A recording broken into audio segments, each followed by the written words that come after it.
Drama की starting हमारी female lead यून से होती है, जो कि अभी ब्लाइंड डेट पर गई थी। यहाँ पर हमारा मेल लीड जियांग उसे अपना नाम बताने लगता है और कहता है कि वो 29 ईयर्स का है और एक लॉयर है। तो यून भी फिर उसे अपने बारे में बताती है कि वो कंपनी में जॉब करती है और उसके दोनों पेरेंट्स यूनिवर्सिटी में प्रोफेसर है। वो जियांग के दिए हुए कॉन्ट्रैक्ट को पढ़ती है और उसमें एक चीज़ के ऊपर वो कहने लगती है कि मुझे और भी कुछ चीज़ ऐड करनी है। वो ये कि मुझे कोई वेडिंग सेरेमनी नहीं चाहिए और ना मैं हमारी शादी को पब्लिक करना चाहती हूँ, और शादी के बाद भी मुझे अपना काम कंटिन्यू रखना है, और ऊपर से मुझे कोई बच्चा भी नहीं चाहिए। और हाँ, हमारे इस कॉन्ट्रैक्ट रिलेशन में हम दोनों ही एक दूसरे की लाइफ में इंटरफेयर नहीं करेंगे, ना तुम मेरी और ना मैं तुम्हारी। तो जियांग उसकी एक्स्ट्रा कंडीशंस को भी उसमें लिख देता है और कहता है कि तुम चाहो तो और चीज़ें ऐड कर सकती हो। तो यून सोच रही होती है कि सच में ये एक लॉयर है। तभी तो ये ब्लाइंडेड भी ऐसा लग रहा है कि जैसे हम कोर्ट में आ गए। यून एक और चीज़ ऐड करने का बता रही होती है, तो जियांग उसे कॉन्ट्रैक्ट दे देता है और कहता है कि तुम ऐड कर लो। यून सोच रही होती है कि वो बस अपनी ग्रैंड माँ की बीमारी की वजह से इतनी जल्दी शादी कर रही है, क्योंकि पहले तो उसने कभी सोची ही नहीं थी कि वो डेटिंग प्रोसेस स्किप करके ऐसे शादी कर लेगी, वो भी कॉन्ट्रैक्ट मैरिज। फिर कॉन्ट्रैक्ट साइन होते ही जियांग कह देता है कि अब चलो हम अपना मैरिज सर्टिफिकेट ले लेते हैं। तो यून उसके साथ जाती है।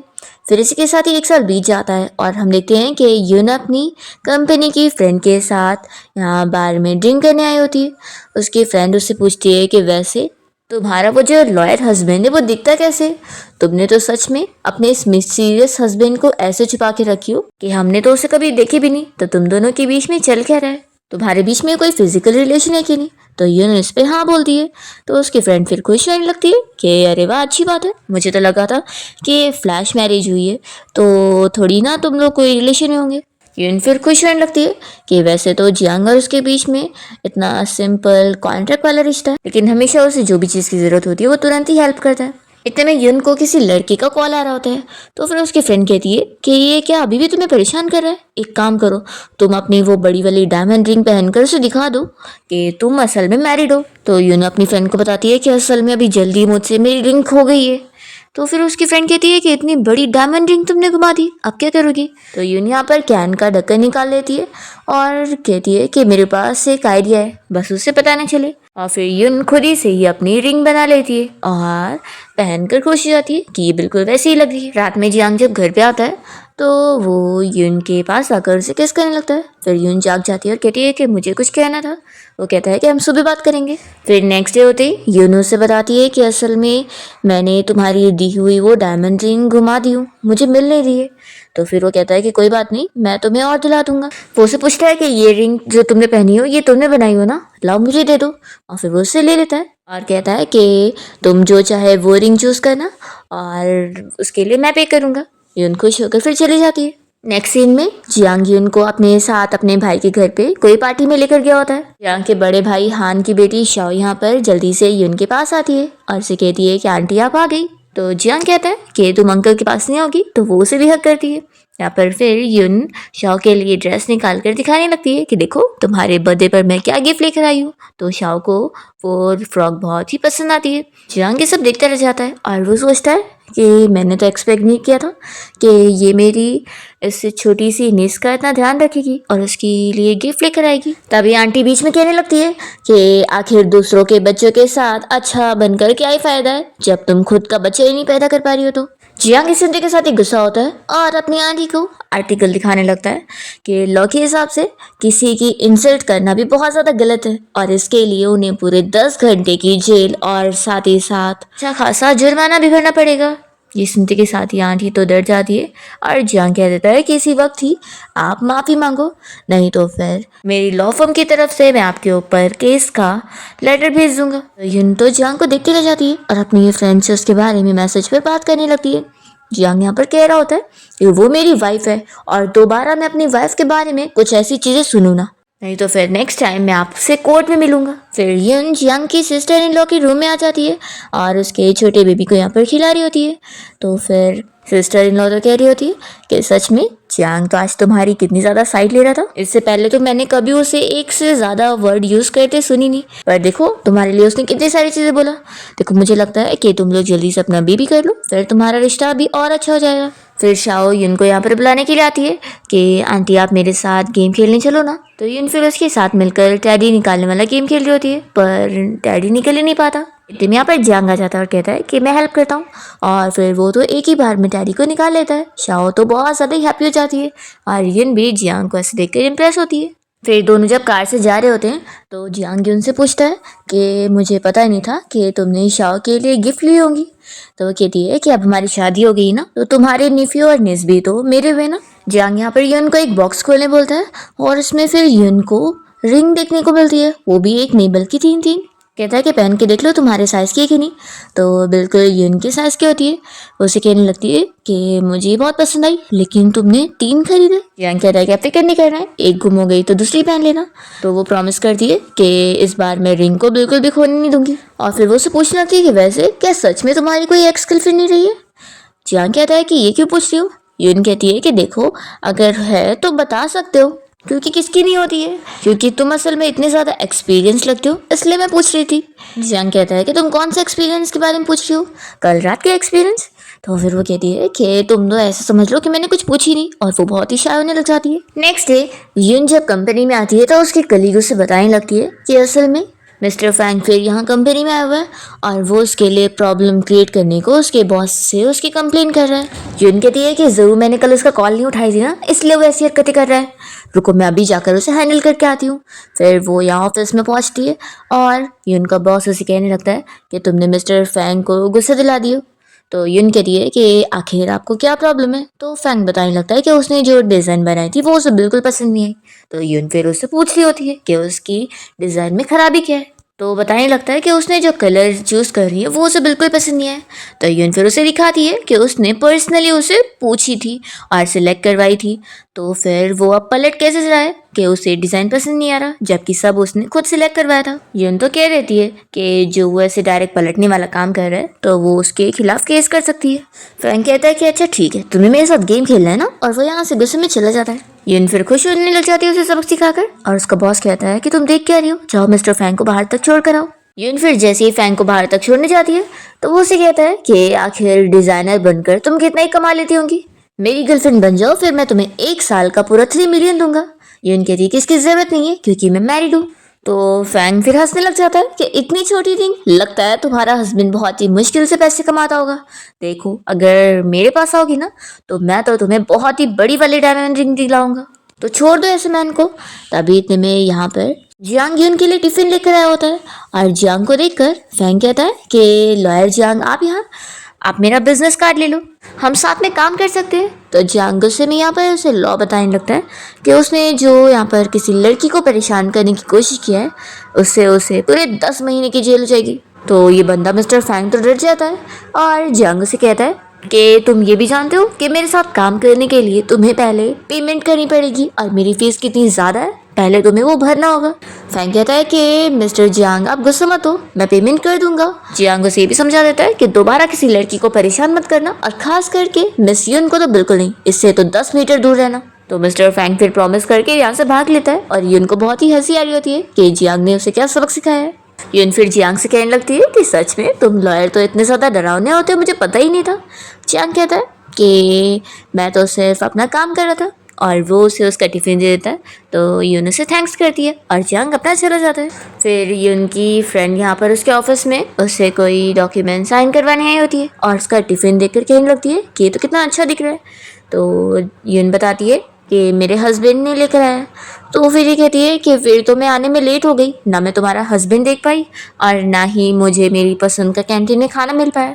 तो ये उनको फिर हंसी आ रही होती है। फ्रेंड कहती है कि वैसे ये बताओ कि तुम्हारा हस्बैंड करता क्या है, मैंने कभी तुम्हारे मुँह से तुम्हारे हस्बैंड की बातें नहीं सुनी। दूसरे लोग तो अपने हस्बैंड की बहुत बातें करते हैं लेकिन तुम नहीं। तो यून फिर उसे बताती है कि मेरा हस्बैंड लॉयर है, और वैसे तो वह हर वक्त बिजी रहता है और घर पे बहुत ही कम रहता है। तो फिर फ्रेंड कहती है कि अच्छा ऐसी बात है, तभी तो लास्ट टाइम जब पार्टी में सभी फैमिली मेम्बर्स को भी इनवाइट किया गया था तो आपके साथ कोई नहीं आया था। यून बताती है कि उसे वैसे भी शांति ज़्यादा पसंद है, वो भीड़ भाड़ इलाके में नहीं जाता।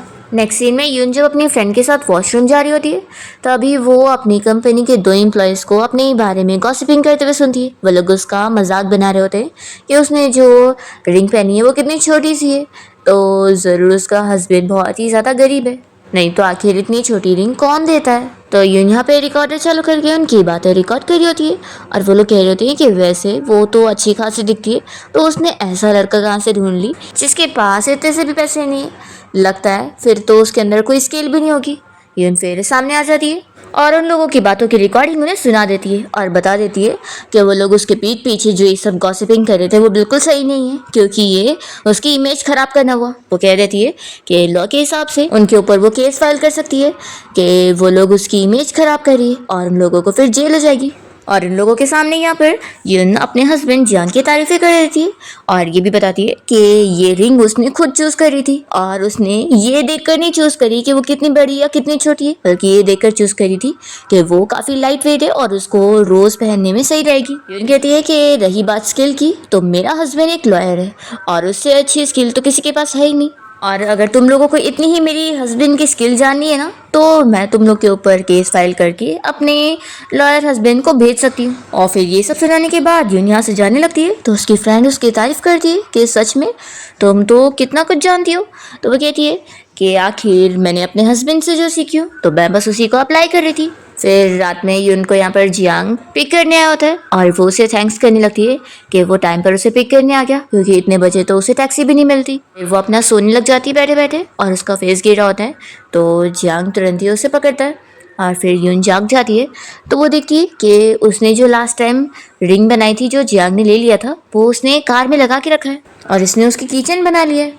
तो यून इससे काफ़ी शौक होती है। रात में फिर जियांग जब स्टडी रूम में वर्क कर रहा होता है तभी यून उसे ग्लास दूध देने आई होती है और उसे थैंक्स कर रही होती है कि उसने आज उसे टाइम पर पिक करने जाया था। और तभी वो देख लेती है कि वो जोंगशेंग कंपनी के प्रोजेक्ट पर काम कर रहा है, तो फिर वो कहने लगती है कि तुम भी वहाँ पर काम करते हो, ये कंपनी मैं जानती हूँ। तो जियांग तो मन में सोच रहा होता है कि क्या मैं इसे बता दूँ कि असल में जोंगशेंग कंपनी मेरी फैमिली की है, पर फिर वो नहीं बता पाता है। नेक्स्ट डे यून जब कंपनी में होती है तो उसकी फ्रेंड आकर उसे इस बारे में बताती है कि कोई लॉयर जियांग है जिसने यून की हेल्प किया है उस मिस्टर फैंग के ऊपर केस फाइल करने में, और पता लगा है कि वो असल में जोंग ग्रुप कंपनी का मेंबर है। तो ये सुनने के बाद यून को शौक लगता है कि वो जियांग इतना ज़्यादा अमीर है। फिर यून जब घर पहुंचती है तो वो जियांग को देखकर बहुत ही नर्वस हो रही होती है और अपने आप को समझाती है कि मैंने थोड़ी ना कुछ गलत काम करी हूँ, तो मैं क्यों आखिर डर रही हूँ। फिर वो उसके पास बैठती है और पूछती है कि चलो बताओ तुमने आखिर मुझसे क्या क्या छुपाए हुए हो। तो जियांग अपने सारे प्रॉपर्टी और शेयर्स के उसे डॉक्यूमेंट दिखा देता है कि क्या क्या चीज़ों में उसका हिस्सा है। तो यून ये देखने के बाद शॉक हो जाती है कि जोंग ग्रुप कंपनी के 40% शेयर्स तुम्हारे हैं और तुमने अब मेरी कंपनी भी खरीद ली है, तो इसका क्या मतलब है कि मेरा हस्बैंड ही मेरा बॉस बन चुका है। वो बताता है कि असल में 60% शेयर तो मेरे बड़े भाई के, यानी कि तुम्हारा बॉस मैं नहीं बल्कि मेरा बड़ा भाई है और तुम उसके नीचे ही काम कर रही हो, समझ लो। जियांग उसे एक और फाइल देता है और कहता है कि ये मेरी तरफ से तुम्हारे लिए ब्राइड प्राइज है, मैं तुम्हें पूरे 50 मिलियन दे रहा हूँ, साथ ही 2 विला और कुछ और प्रॉपर्टीज़ भी, और हर महीने के मेरे 5% इनकम तुम्हारे एक्सपेंसेस होंगे। यून तो इतने सारे पैसे सुनकर शॉक हो जाती है और कहने लगती है कि मेरी सैलरी तो सिर्फ 20,000 थी, पर अब तो मेरी लाइफ पूरी चेंज ही हो गई है।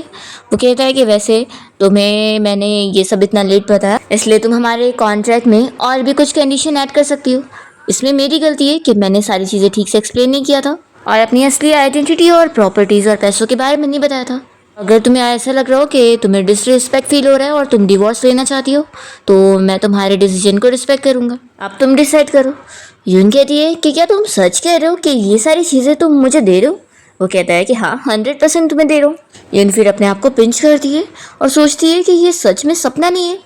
वो उससे कहती है कि वैसे मुझे इतने सारे पैसे नहीं चाहिए, बस तुम मुझे हर महीने 1 लाख दे दो, वो भी काफ़ी होगा। वो तो सोच रही होती है कि मुझे डर है कि अगर मैंने इससे इतने सारे पैसे ले ली तो ये तो एक दिन बैंकक्रप्ट हो जाएगा। वो कहती है कि दूसरा रूल ये कि हमारे कॉन्ट्रैक्ट के हिसाब से जैसा हमने डिसाइड करे थे कि हमारी कॉन्ट्रैक्ट मैरिज है, तो मैं बस तुमसे रिटर्न में इतना ही चाहती हूँ कि मुझसे कुछ भी चीज़ छिपाने की ज़रूरत नहीं है, बल्कि तुम मेरी हेल्प लेने के लिए भी मुझे बता सकते हो। और डिवोर्स की ज़रूरत ही नहीं, क्योंकि इसमें गलती मेरी भी है, मैंने भी कुछ पूछी ही नहीं थी। और मैं ही इतनी बड़ी बुद्धू हूँ कि 1 साल की मैरिज के बाद भी मैंने कुछ पता ही नहीं लगा पाई। अब समझ में आ रहा है कि जितना ही लोग अमीर होते हैं उतने ही ज़्यादा लो प्रोफाइल होते हैं, इसलिए मुझे तुम्हारे बारे में पता ही नहीं लगा। यून कहती है कि वैसे मुझे याद आया कि 2 दिन बाद मेरी ग्रैंडमा का बर्थडे, तो तुम मेरे साथ ग्रैंडमा से मिलने चलना। जियांग फिर मान जाता है। नेक्स्ट डे यून अपनी फ्रेंड के साथ जियांग की कंपनी में गई होती है कोई काम के लिए, और वो सोचती है कि मेरी फ्रेंड को तो इस बारे में पता ही नहीं है कि जियांग ही मेरा हस्बैंड है, और ये तो अब उसके बारे में सब जान चुकी है कि वो इतना अमीर है। तो पक्का अगर इसे अब ये पता लग गया तो ये तो पूरी कंपनी में सभी लोग को बता देगी कि वही मेरा हस्बैंड है। इसलिए वो तो बस प्रे करी होती है कि जियांग कहीं उसे यहाँ मिल ना जाए। फिर इतने में मैनेजर आ जाता है और इन लोगों को लेकर जाता है बात करने के लिए। और फिर जैसे इन लोगों का काम कंप्लीट हो जाता है और ये लोग यहाँ से निकलने वाले होते हैं, तभी इतने में जियांग आया होता है और मैनेजर बता देता है कि वही हमारे मिस्टर जियांग है। यून की फ्रेंड तो उसे देखकर खुश रहने लगती है, पर यून जल्दी से यहाँ से अपनी फ्रेंड को लेकर भाग जाती है। तो फिर जियांग भी देखकर स्माइल करने लगता है कि वो कितनी जल्दी भाग गई। फिर रात में यून जियांग से इस बारे में बात करती है कि वो नहीं चाहती कि कंपनी के सारे लोगों के सामने उन दोनों की मैरिज के बारे में किसी को भी पता लगे, नहीं तो फिर कंपनी के सारे एम्प्लॉयज़ यही सोचेंगे कि वो जियांग की वाइफ है, इसलिए उसके कनेक्शन की वजह से ही उसे कंपनी में इतनी बड़ी पोजीशन मिली है, नहीं तो उसके खुद के दम पर तो कुछ है ही नहीं। और फिर वो सभी उसके बारे में गलत इमेज सोच लेंगे। तो जियांग तो कहता है कि जैसा तुम बोलो मुझे मंजूर है। यून कहती है कि ठीक है, अब तुम्हें वॉशरूम यूज़ करना होगा ना, मैं चाहती हूँ। और यहाँ पर जियांग तो उसे किस करने लग जाता है और फिर दोनों ही साथ नाइट स्पेंड करते हैं। नेक्स्ट मॉर्निंग जब यून उठती है तो वो अपने नेक पर निशान देखकर सोचने लगती है कि आखिर ऐसे वो कंपनी कैसे जाएगी। फिर यून जब बाहर आ रही है तो देखती है कि जियांग ब्रेकफास्ट कर रहा है, तो वो अपना ब्रेकफास्ट भी नहीं करती और जल्दी से भाग जाती है। तो जियांग सोचता है कि क्या वो मुझसे गुस्सा हो गई है, फिर मुझे उसे मनाना चाहिए, लेकिन आखिर मैं उसे कैसे मनाऊँ। फिर नेक्स्ट सीन में यून जब अपना काम से फ्री होती है तभी उसकी फ्रेंड उसे बोलने के लिए आती है कि क्या तुम हमारे साथ डिनर करने चलोगी। यून कुछ नहीं कहती तो फिर वो कहती है कि यार हाँ मुझे पता है, तुम्हारा हस्बैंड तो हर रोज़ तुम्हारे लिए कुकिंग करता है, तो तुम्हें तो खाने की फिक्र करने की ज़रूरत ही नहीं है, तुम तो घर जाकर आराम से उसके साथ खाओगी। यून मन में सोचती है कि मैंने ये झूठा बहाना बना तो ली थी, लेकिन मेरे हस्बैंड को तो कुक करना तो दूर की बात है, उससे तो गैस ऑन करना भी नहीं आता। वो तुरंत ही अपनी फ्रेंड को रोकती है और कहती है कि आज मेरा हस्बैंड बिजनेस ट्रिप पर गया हुआ है, तो फिर मैं भी तुम लोग के साथ चलती हूँ। जियांग यहाँ पर खाना खाने के लिए बैठता है और उसकी मेड आंटी बताती है कि यून नहीं आने वाली है क्योंकि वो अपनी फ्रेंड के साथ बाहर डिनर के लिए रुक गई है। तो मेड कह रही होती है कि क्या मेरे हाथ का खाना उनको बिल्कुल पसंद नहीं आ रहा है, लगता है इसी वजह से वो 2 दिन से खा नहीं रही है। पर जियांग तो सोच रहा होता है कि क्या वो मुझसे कोई बात पर गुस्सा हो गई है। फिर जब रात में यून घर पे आती है तो देखती है कि जियांग रूम में बैठा होता है, तो फिर वो भी उसके पास बैठती है और पूछती है कि क्या हुआ है। तो जियांग कहता है कि क्या कल रात मेरी वजह से तुम सैड हो चुकी हो। वो कहती है कि बिल्कुल नहीं। तो फिर जियांग पूछता है कि फिर तुम मुझे अवॉइड क्यों कर रही हो। यून बताती है कि असल में मैं बहुत ज़्यादा शाय हो रही थी इस वजह से। वो कहती है कि वैसे तुमने जो मेरी ग्रैंडमा को चेयर गिफ्ट करे हो वो बहुत ज़्यादा अच्छी है और उन्हें बहुत पसंद आई, तो उसके लिए थैंक यू।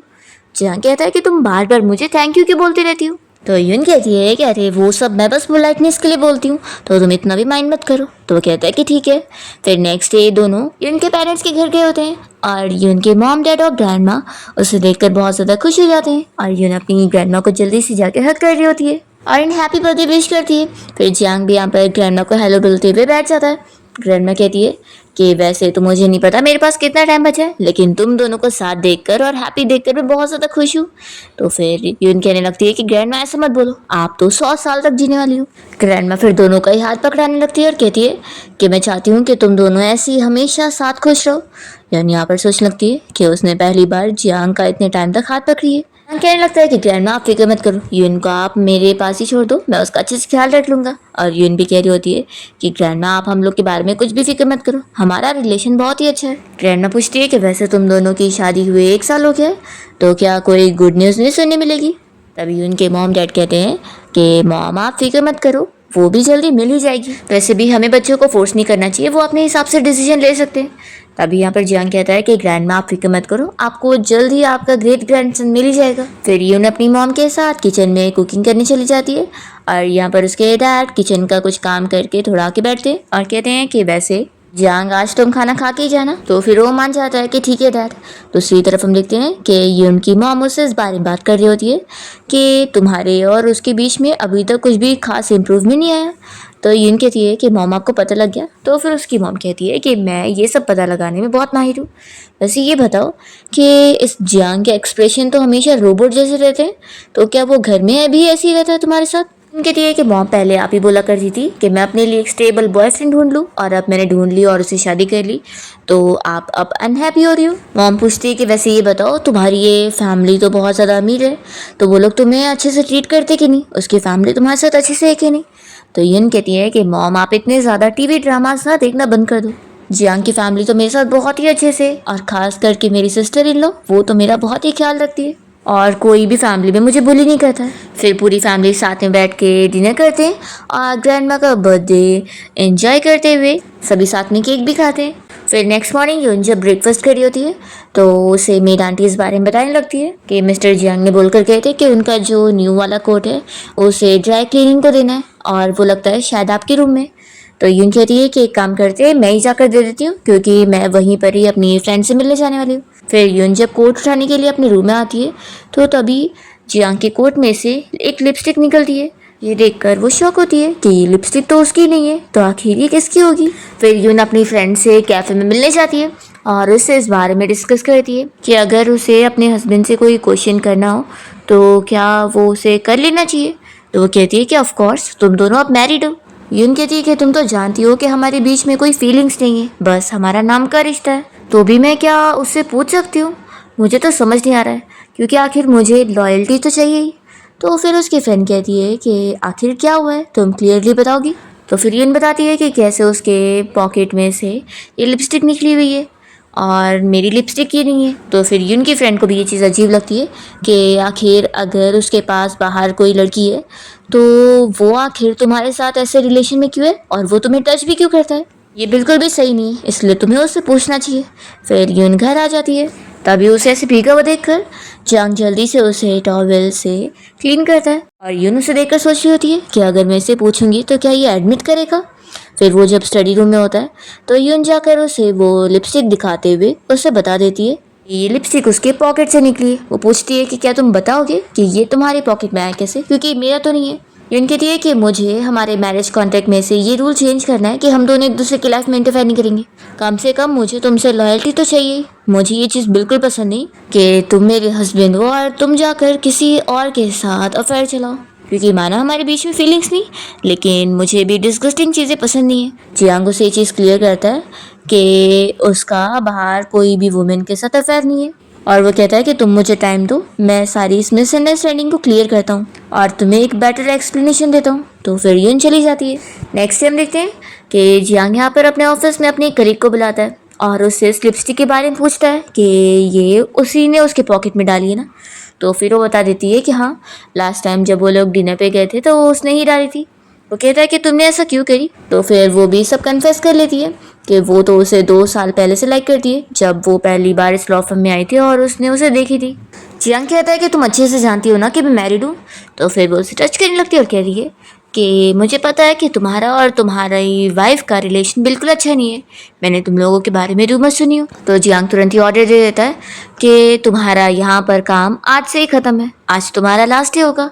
तो फिर ये शॉक हो जाती है और फिर झूठ झूठ उसे कहने लगती है कि मैंने ये लिपस्टिक तुम्हारे पॉकेट में नहीं डाली हूँ। तो फिर वो अपने असिस्टेंट को बुलाकर उसे सीसीटीवी फुटेज दिखा देता है कि अब वो झूठ नहीं बोल सकती, उसके पास पूरा प्रूफ है। और फिर असिस्टेंट इस लड़की को यहाँ से बाहर लेकर जाता है। नेक्स्ट सीन में हम देखते हैं कि यून और जियांग साथ में डिनर करने बैठते हैं और जियांग यून को उस लड़की की सारी रिकॉर्डिंग सुना देता है। तो फिर यून को अब जाकर पता लग जाता है कि वो लड़की ने जानबूझ के ऐसा करी थी। जियांग कहता है कि तुम्हें अब मुझ पर बिलीव है ना। तो वो कहती है कि हाँ। जियांग यहाँ पर उसे कहने लगता है कि तुम अगर बोल दो तो मैं तो अपने लव फॉर्म में एक भी लड़की को कभी हायर ही ना करूँ। तो वो कहती है कि नहीं, ऐसा करने की ज़रूरत नहीं है, मैं नहीं चाहती कि मेरी वजह से किसी अच्छी लड़की का भी फ्यूचर ख़राब हो। तुम्हें अपने लॉ फर्म में ऐसा काम बिल्कुल नहीं करना चाहिए, लड़कियों को भी अपनी अपॉर्चुनिटी मिलनी चाहिए, तो तुम उनके साथ कोई नाइंसाफ़ी मत करना। जियांग एक लिपस्टिक उनको गिफ्ट करने लगता है और कहता है कि ये मैंने स्पेशल तुम्हारे लिए लेकर आया हूँ, तुम कलर चेक कर लो तुम्हें पसंद आया कि नहीं। तो यून देखकर कहती है कि मुझे अच्छा लगा। फिर हम देखते हैं कि यून की कलीग की तबीयत ख़राब हो जाती है, तो यून फिर उसके साथ हॉस्पिटल गई होती है। तो फिर वो यून को बहुत थैंक्स कर रही होती है कि वो कितनी ज़्यादा अच्छी है कि उसके साथ यहाँ पर भी आई। वो कहती है कि अगर मैं कोई लड़का होती ना तो तुमसे ही शादी करती, तुम्हारा हस्बैंड तो कितना लकी है कि उसे तुम मिली हो। यून कहती है कि ऐसी भी बात नहीं है। फिर उसकी कलीग पूछ रही होती है कि क्या शादी करना सच में अच्छा होता है, तो यून तो सोच रही होती है कि उसके केस में तो बहुत ही अच्छा है, क्योंकि उसके इन लॉज बिल्कुल भी ख़राब नहीं है और साथ ही उसका हस्बैंड तो इतना ज़्यादा अच्छा है। और तभी यून को यहाँ पर हॉस्पिटल में जियांग की सिस्टर इन लॉ मिल जाती है और वो कहती है कि तुम यहाँ पर कैसे।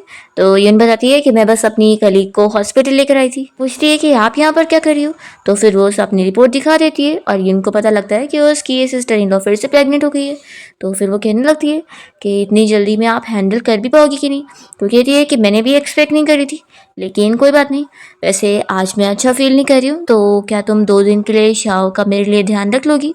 तो यून कहती है कि मैं रख लूँगी, कोई इतनी बड़ी बात नहीं है। यून शाओ से कहती है कि चलो अब तुम आज और कल आंटी के साथ रहोगी। तो शाओ तो बहुत ही खुश होने लगती है जाने के लिए। यून फिर कह देती है कि सिस्टर इन लॉ अब आप फिक्र मत करना, शाओ मेरे साथ अच्छे से रह लेगी और आप अपना ध्यान रखना और रेस्ट करना। फिर यून शाओ को लेकर घर आ जाती है और शाओ यहाँ पर जियांग को भी देखकर खुश होती है और जियांग उसे कहता है कि आज तुम अंकल और आंटी के साथ खेलो। फिर शाओ यहाँ पे ड्राइंग बना रही होती है और उन लोगों को दिखाने लगती है। पहले नंबर वो जियांग को दिखाती है, जियांग कोई रिएक्शन ही नहीं देता। तो यून सोचती है कि सच में ये तो कितना इमोशनलेस है। फिर वो यून की ड्राइंग देखने के साथ ही खुश होकर उसे बताने लगती है कि उसने अपनी मॉम डैड की कितनी अच्छी ड्राइंग बनाई है। तो फिर शाओ कहती है कि ये मैंने मॉम डैड को नहीं बनाई हूँ, बल्कि आप दोनों को बनाई हूँ। वो अपसेट होकर बताने लगती है कि डैड तो हमेशा काम में बिजी रहते हैं और वो तो मेरे और मॉम के साथ घर पे टाइम ही नहीं स्पेंड करते। तो जियांग को ये सुनकर बुरा लगता है और वो शाओ से कहने लगता है कि चलो अब काफ़ी रात हो गई है तो हमें सो जाना चाहिए। फिर यून यहाँ पर शाओ के साथ खेल रही होती है और उसे सोने से पहले स्टोरी सुना रही होती है। तो ये सब देखकर जियांग खुश होता है और वो सोचता है कि यून को बच्चे लगता है पसंद है। फिर शाओ को सुलाने के बाद यून फ्री होती है और वो और जियांग साथ में बैठकर बातें करते हैं। यून कहती है कि क्या सच में तुम्हारे भाई काम में इतने ज़्यादा बिजी होते हैं। वो कहता है कि फिक्र मत करो, मैं चाहे काम में कितना भी क्यों ना बिजी रहूँ, मैं तुम्हारे लिए टाइम ज़रूर निकालूंगा। यून कहती है कि ये आंसर कुछ ज़्यादा ही अलग था। तभी जियांग का भाई यहाँ पर अपनी बेटी शाओ को पिक करने आया होता है। तो यून फिर उसे हेलो कहती है। जियांग कहता है कि तुम जाओ यून के साथ सो जाओ, मुझे भाई से बात करनी है। तो यून फिर अपना रूम में चली जाती है और यहाँ पर जियांग अपने भाई से पूछता है कि वो अभी कहाँ गया था। तो फिर वो बताता है कि मैं डिनर पार्टी के लिए गया था। तो जियांग उसके ऊपर लड़कियों की परफ्यूम स्मेल करके पूछता है कि वो ज़रूर किसी लड़की के साथ था और वो रुआन होगी। वो कहता है कि भाई आप ऐसे कैसे कर सकते हो, सिस्टर इन लॉ अभी प्रेग्नेंट है और आपकी बेटी भी इतनी छोटी है, आपको उन लोगों के साथ टाइम स्पेंड करना चाहिए। तो फिर जियांग का भाई उसे चिल्लाता है तुम अपने काम से मतलब रखो। तो जियांग कहता है कि भाई मुझे भी कोई आपकी नहीं पड़ी हुई है, मुझे तो शाओ के लिए और सिस्टर इन लॉ के लिए बुरा लग रहा है, आखिर आप उनके साथ बिल्कुल भी टाइम स्पेंड नहीं कर रहे। तो फिर जियांग का भाई कहता है कि मैं भी तुम्हारी तरह ही हूँ, तुम भी तो मेरी तरह ऐसे हार्टलेस हो और तुम्हारी वाइफ के बीच में भी कोई फीलिंग्स नहीं है। तो जियांग कहता है कि माना मेरी और यून की सिर्फ कॉन्ट्रैक्ट मैरिज है और हमारे बीच में फीलिंग्स नहीं है तो क्या हुआ, कम से कम हमारी बीच की चीज़ें बहुत ही क्लियर है और हम लोग आपकी तरह डिसलॉयल नहीं है। और आप जैसे सिस्टर इन लोग को चीट कर रहे हो ना, ऐसे आपको बिल्कुल नहीं करना चाहिए, आप दोनों का डिवोर्स हो जाएगा तो बच्चों का क्या होगा। तो फिर जियांग का भाई तुरंत ही कहने लगता है कि मेरा कोई डिवोर्स का इरादा नहीं है और मैं तो बस रुआन के साथ ऐसे ही एंजॉय कर रहा हूँ, तो इसमें हो क्या क्या, मैं उस दूसरी लड़की के लिए सीरियस थोड़ी ना हूँ। तो फिर जियांग इस बात पर गुस्सा होता है और कहता है कि आपके अंदर सच में उसी औरत का खून है। तो जियांग का भाई उसे रोकता है और कहता है कि याद रखो कि वो हमारी मॉम है, तुम तमीज़ से बोलो, मैं तुम्हें उनके बारे में ऐसा नहीं कहने दूंगा। तो जियांग कहता है कि वो तुम्हारी मॉम होगी, मैं उन्हें मॉम नहीं मानने वाला। और हाँ, शाओ अभी सो चुकी है तो उसे कल लेने के लिए आना और ऊपर से अपने आप को क्लीन करके आना, बच्ची को कुछ भी गलत स्मेल मत करने देना। और फिर जियांग रूम में आ जाता है तो यून उससे पूछती है कि तुम भाई के साथ क्या बात कर रहे थे। वो कहता है कि मैं बस उन्हें यही समझा रहा था कि उन्हें शाओ और सिस्टर इन लॉ के साथ टाइम स्पेंड करना चाहिए। यून कहती है कि हाँ, शाओ है इतनी ज़्यादा क्यूट कि इवन मैं भी सोच रही हूँ कि मुझे भी शाओ के साथ ही रहना है। जियांग कहता है कि ऐसी बात है तो हम लोग अपना खुद का बेबी कर लेते हैं। यून कहती है कि तुम क्या बोल रहे हो, मैंने तो पहले ही बोली थी ना कि मुझे कोई भी बच्चे नहीं चाहिए। तो फिर वो कहता है कि मैं तुम्हारे डिसीजन को रिस्पेक्ट करूंगा। यून कहती है क्या तुम श्योर हो।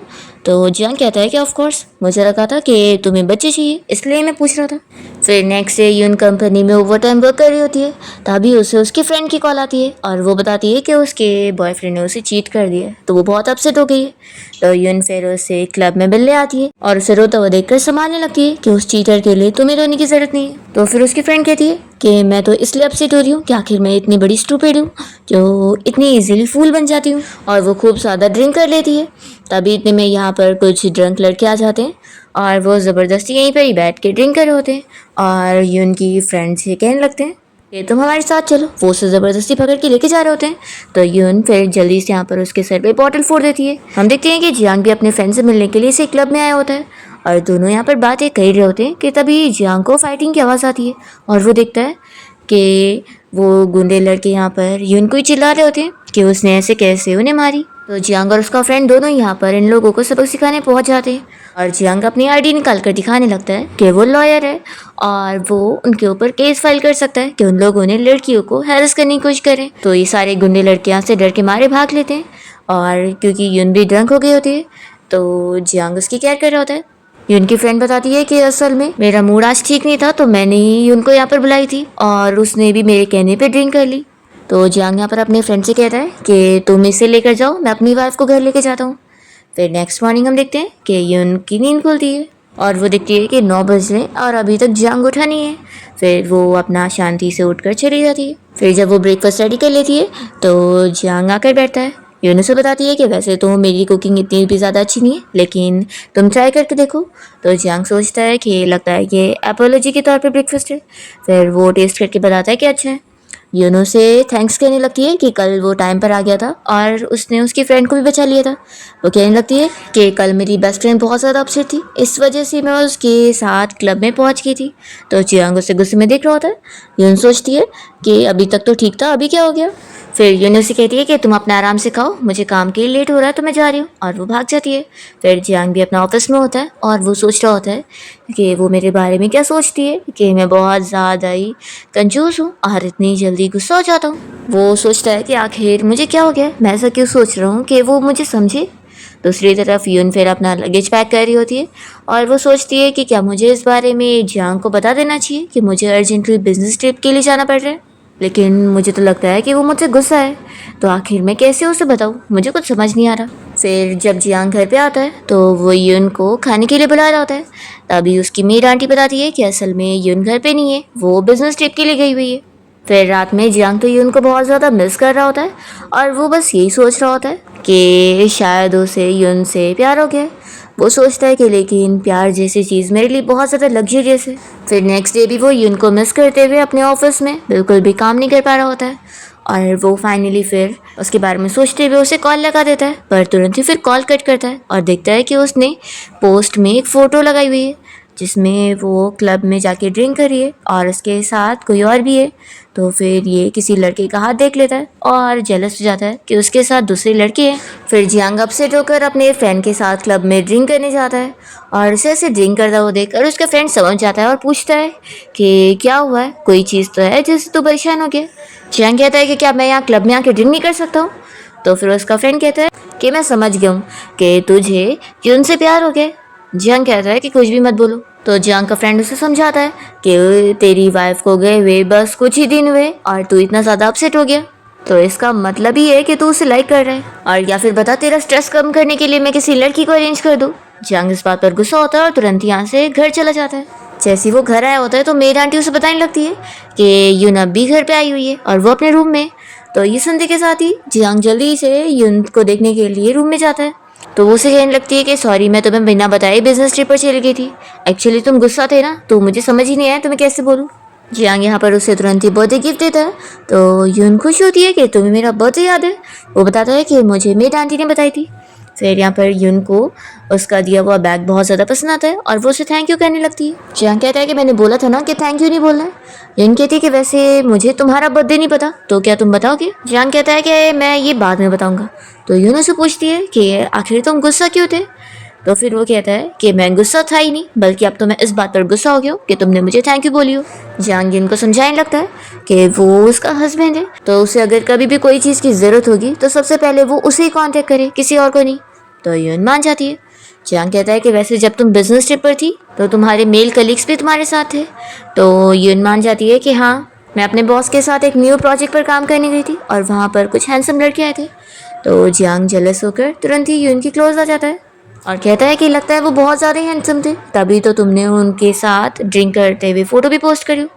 तो वो कहती है कि ऐसा कुछ भी नहीं है, मुझे हमारे कॉन्ट्रैक्ट के रूल्स अच्छे से याद है और मैं उसके रूल्स तोड़ने वाली नहीं हूँ। हमारी मैरिज के टाइम पर मैं कोई अफेयर नहीं चला रही हूँ। और फिर जियांग यून को किस करने वाला होता है कि तभी इतने में यून की फ़ोन की रिंग बजने लगती है। तो फिर वो दूर हटता है। यहाँ पर यून जल्दी से अपनी मॉम का कॉल उठाती है और उसकी मॉम उसे कॉल पर बताने लगती है कि कल उसकी आंटी और कज़िन घर पे आने वाले, तो वो ऑफिस के बाद उनसे मिलने आ जाए। तो यून कहती है कि ठीक है मॉम। फिर यून और जियांग साथ में अच्छा टाइम स्पेंड करते हैं और नेक्स्ट डे फिर यून अपनी मॉम के कहने पर उनके घर आ जाती है। यहाँ पर उसकी आंटी उसे पूछने लगती है कि तुम्हारा हस्बैंड क्यों नहीं आया। तो यून कहती है कि वो काम में काफ़ी बिजी रहता है, तो इसलिए मैं अकेले आ गई।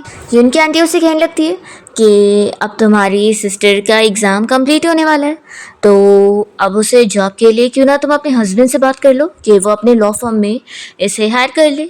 तुम अगर बात कर लोगी तो मेरी बेटी को फिर जॉब मिल जाएगी।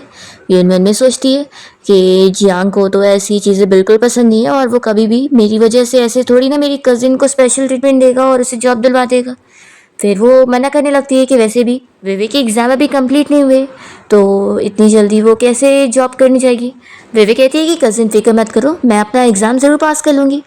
तो फिर यून फिर भी मना करती है कि पहले उसे एक छोटे लॉ फर्म में इंटर्नशिप करनी चाहिए और फिर इतने बड़े में जाना चाहिए, नहीं तो फिर वहाँ का प्रेशर वो सह नहीं पाएगी। इस बात पर आंटी बहुत ज़्यादा गुस्सा हो जाती है और चिल्लाने लगती है कि लगता है तुम मेरी बेटी को जॉब दिलवाना ही नहीं चाहती हो, इसलिए ऐसी बात कर रही हो। तुम चाहती ही नहीं कि हमारा अच्छा हो, इसलिए तुम ऐसा कर रही हो ना। ऐसा बोलकर वो यून को चिल्लाने लगती है। तो यून के मॉम डैड फिर उसका साथ देते हैं और कहते हैं कि ऐसा बिल्कुल भी नहीं है, आप ज़्यादा ही कुछ अलग सोच रही हो। कजिन कहती है कि मॉम ये हमारी हेल्प नहीं करना चाहती है, तो हमें भी यहाँ से चलना चाहिए। और फिर दोनों माँ बेटी यहाँ से निकल लेते हैं और यहाँ पर यून की कजिन वेवे अपनी मॉम से कह रही होती है कि मॉम मुझे तो लगता है कि उसका हस्बैंड जियांग उसे पसंद करता ही नहीं होगा और दोनों के बीच में कुछ अच्छा नहीं चल रहा होगा, इसलिए उसे अपना लेवल पता होगा, तो वो कैसे बोलती कि वो अपने हस्बैंड से बात करेगी। तो मॉम कहती है कि तुम तो कितनी स्मार्ट निकली, ज़रूर यही बात होगी। फिर बेबे कह रही होती है कि उसने एक अच्छा हस्बैंड ढूंढ लिया, इसी दम पर वो उड़ रही है ना, तो मुझे भी अब ढूंढना पड़ेगा। दूसरी तरफ यून अपसेट हो जाती है, तो उसके मॉम डैड उसे कहने लगते हैं कि तुम्हें बिल्कुल अपसेट होने की जरूरत नहीं है, तुमने बिल्कुल सही करी हो। अगर तुमने कहीं वेवे की जॉब अपने हस्बैंड के लॉ फर्म में दिलवा दी और उसने कहीं गलत काम करी, तो फिर तुम दोनों हस्बैंड वाइफ के रिलेशन में खराबी आएगी। और वैसे भी वो ठीक से स्टडी तो करती है नहीं, तो वो क्या ही काम कर पाएगी। तो यून कहती है कि हाँ मॉम डैड आप लोग बिल्कुल सही कह रहे हैं। फिर उसके बाद यून जब घर आ जाती है तो वो बेड पे लेट कर कुछ सोच ही रही होती है। तभी जियांग यहाँ पर आता है तो वो उठ कर बैठती है और वो उसके पेट में से भूख की आवाज़ सुन लेता है और पूछता है कि तुमने डिनर नहीं करी। वो उसे बताता है कि वैसे मैंने कल केक लाया था और वो अभी भी फ्रिज में रखा है, तो क्या तुम खाओगी। यून तो खुश जाती है और तुरंत ही फिर उसके साथ किचन में जाती है और वो उसे केक निकाल कर देता है। यून फिर टेस्ट करते के साथ ही कहती है कि बहुत ही अच्छा है और कहती है कि रुको वेट करो, मैं अभी तुम्हारे लिए कुछ लेकर आती हूँ। वो उसके लिए एक बॉक्स में टाई लेकर आती है और कहती है कि आज मैं शॉपिंग पर गई थी तो तुम्हारे लिए मैंने टाई खरीद ली और वैसे तो 2 खरीदी हूँ, तो तुम्हें कौन सी पसंद आ रही है। जियांग फिर ब्लू वाली चूज़ कर लेता है और उसे थैंक्स करने लगता है। तो यून कहती है कि तुम मुझे तो थैंक्स करने से मना करते हो और तुम खुद कर रहे हो। तो फिर वो तुरंत ही उसे किस करने लग जाता है। नेक्स्ट मॉर्निंग जब जियांग ऑफिस के लिए जाने को रेडी हो रहा होता है तो वो यून को टाई देता है पहनाने के लिए। सोचती है कि मुझे लगा था कि ये बस कैजुअली कह रहा था कि ये मुझे टाई पहनाने के लिए देगा। यून फिर मना करने लगती है कि मुझे असल में पहनाने नहीं आता। तो जियांग फिर उसका हाथ पकड़ के उसे यहाँ पर सिखाने लगता है और यून सोचती है कि उसने कभी एक्सपेक्ट करी नहीं थी कि उसके और जियांग के बीच में ऐसा रोमांटिक मोमेंट भी हो सकता है। वो सोचती होती है कि क्या अभी भी उनकी जो शादी है ये बस कॉन्ट्रैक्ट मैरिज है, क्योंकि लग तो नहीं रही है।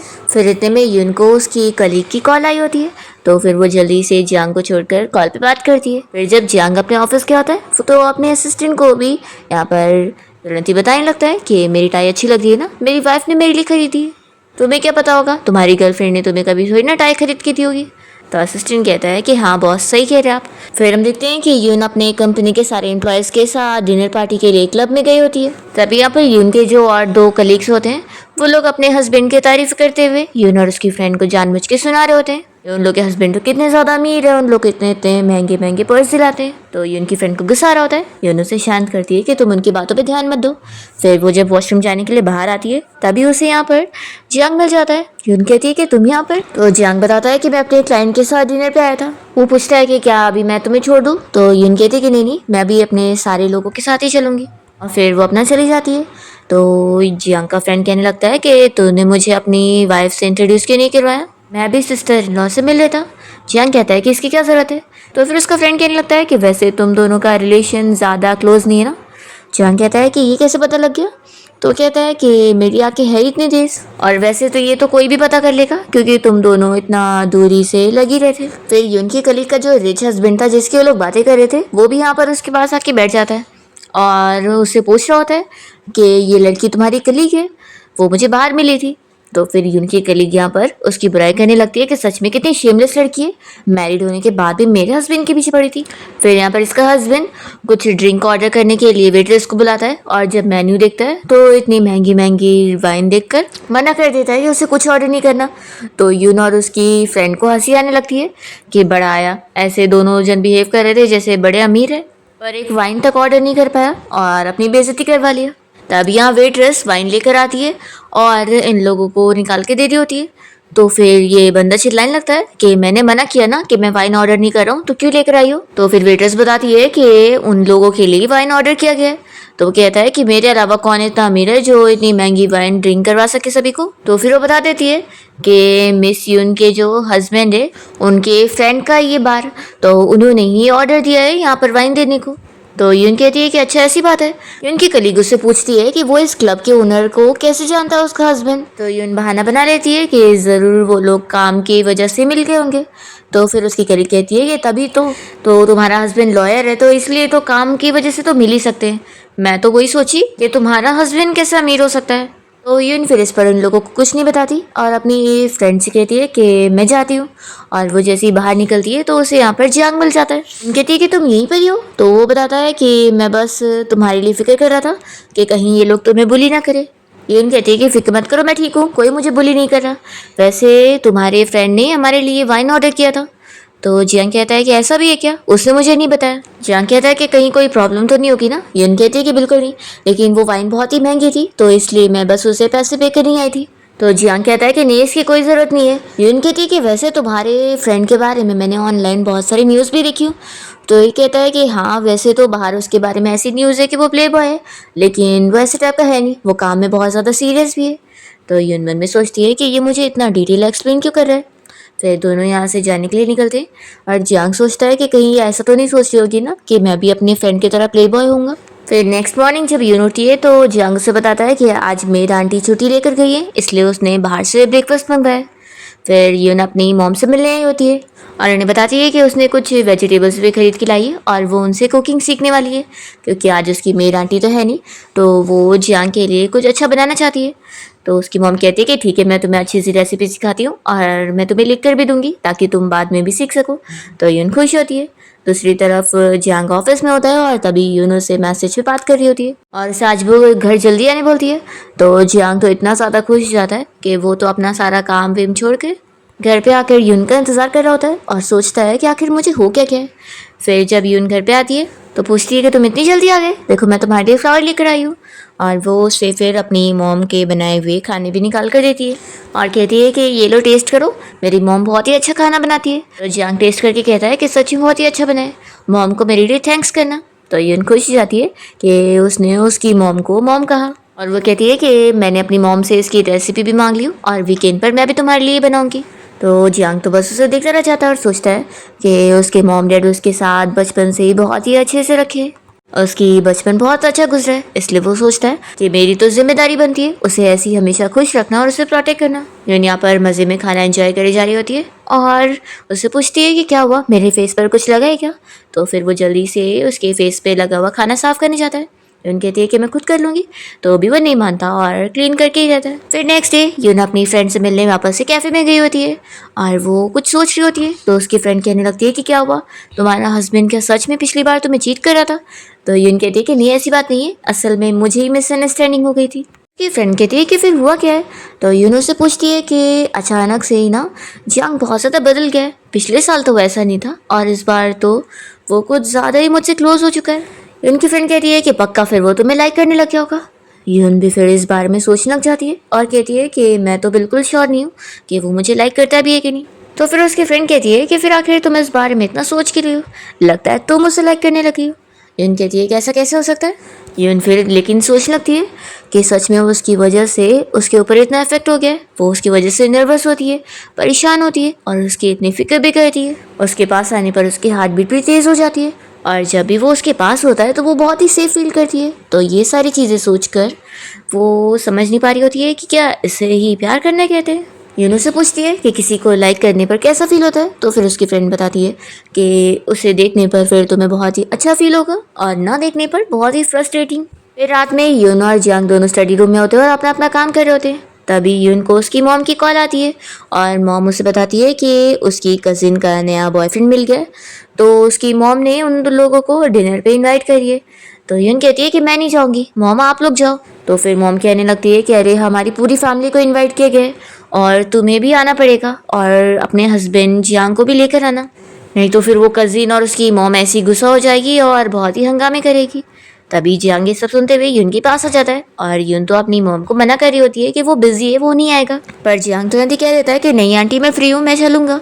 तो फिर मॉम कहती है कि ठीक है फिर ये डिसाइड हो चुका है, हम सभी साथ में चलेंगे।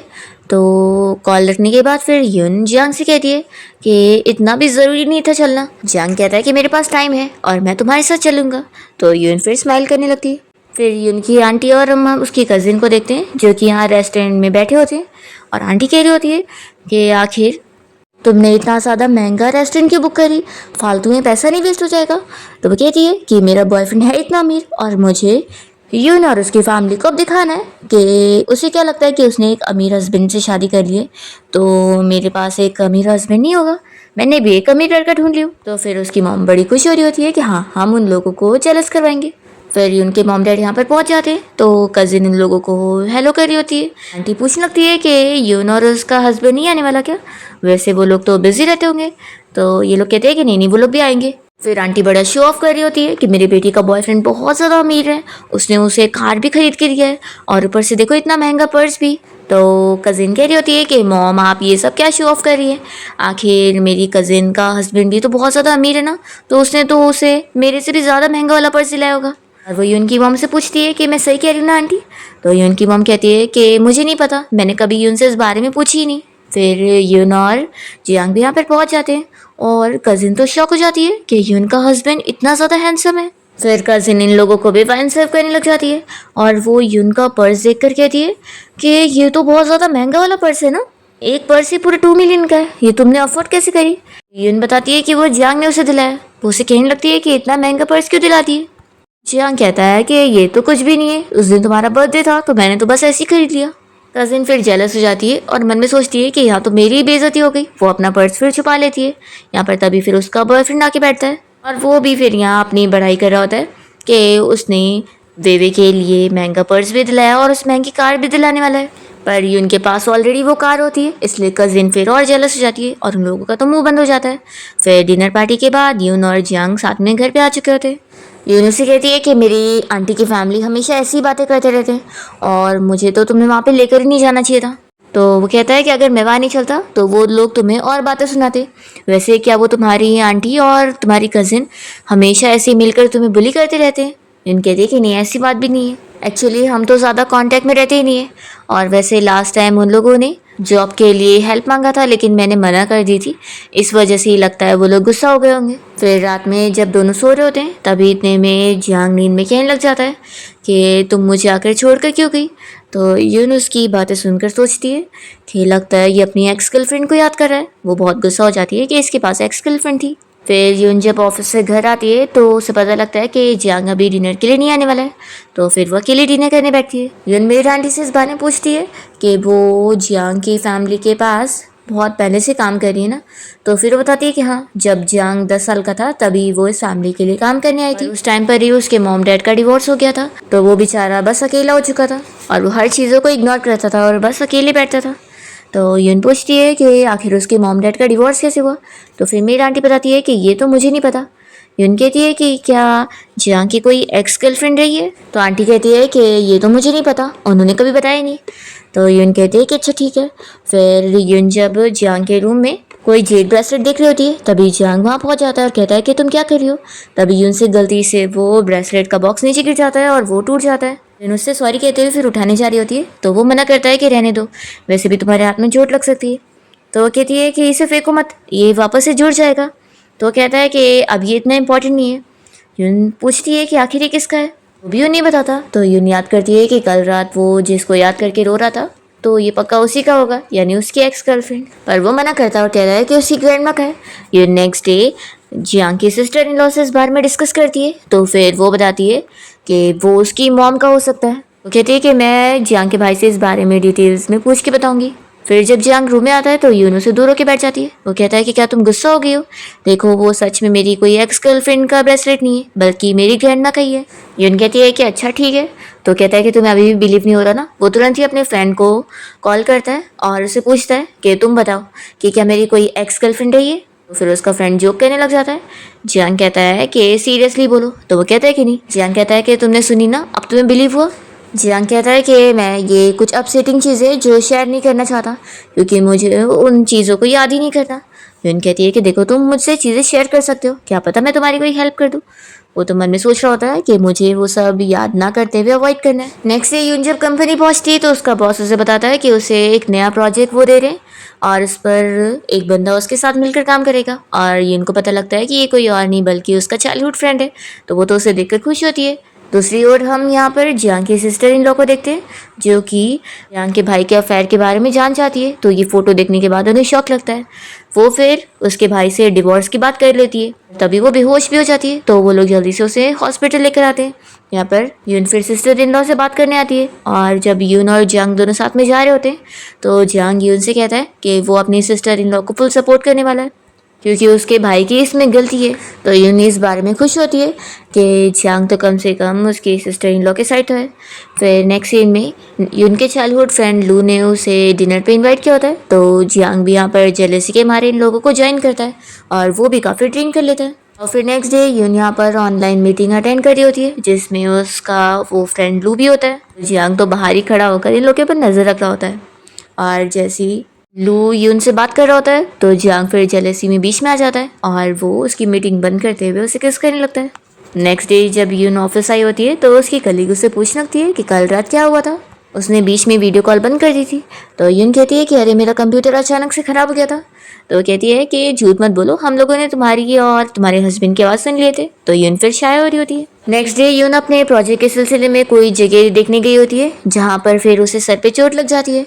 तो फिर उसे वो लोग हॉस्पिटल लेके जाते हैं। जब जियांग को ये पता लगता है तो वो भी अपने ऑफिस से तुरंत ही हॉस्पिटल जाने के लिए निकलता है। लुइसी हॉस्पिटल में डॉक्टर होता है और वो यहाँ पर जियांग को बताने लगता है कि मैं तुम्हारी वाइफ को कोई लाइक नहीं करता हूँ बल्कि मेरे डैड उसके टीचर थे, तो इस वजह से हमारी बचपन से अच्छी फ्रेंडशिप थी और मैं तो इसे अच्छी सिस्टर मानता हूँ और मैं बहुत ही खुश हूँ कि इसे तुम जैसा अच्छा हस्बैंड मिला है, तो फिर इसका हमेशा अच्छे से ख्याल रखना। ऐसा बोलकर वो चला जाता है और फिर यहाँ पर हॉस्पिटल में जियांग तो यून का ख्याल रख रहा होता है। फिर हम देखते हैं कि जियांग की सिस्टर इन लॉ ने यून को मिलने के लिए बुलाई होती है और वो उसे उस ब्रेसलेट के बारे में बताती है कि ये असल में जियांग की मॉम का ही था। उसे पूरी स्टोरी बता देती है कि असल में जब जियांग 8 साल का था तब उसने अपनी मॉम को घर के बाहर ही किसी और मैन को किस करते हुए देखा था और उसे पता लग गया था कि उसकी मॉम उसके डैड को चीट कर रही है, जिसके बाद फिर उन लोगों का डिवोर्स हो गया और उसकी मॉम हमेशा के लिए अब्रॉड चली गई और वो तो कभी जियांग से मिलती भी नहीं है। तो इन सारी चीज़ों का ही उसके ऊपर काफ़ी असर पड़ चुका है और इस वजह से उसे प्यार पे बिल्कुल बिलीव था ही नहीं और वो शादी करना ही नहीं चाहता था। तो फिर यून को अब जाकर समझ आता है कि जियांग ने उसे शुरू से ही कॉन्टैक्ट मैरिज शुरू किया, लेकिन सिस्टर इन लॉ कहती है कि जियांग लेकिन तुमसे सच में सच्चा प्यार करता है और वो उसकी आंखों में और बातों में सब में दिखता है। तो यून भी ये चीज़ फील करती है और वो सोचती है कि जो प्यार उसे बचपन से नहीं मिला और जिस प्यार को वो डिजर्व करता था वो उसे कंप्लीट करेगी। और फिर यून और जियांग तो साथ हैप्पी लाइफ बिता रहे होते हैं और बहुत ही हंसी खुशी रह रहे होते हैं। इसी के साथ ही इस ड्रामा की हैप्पी एंडिंग होती है।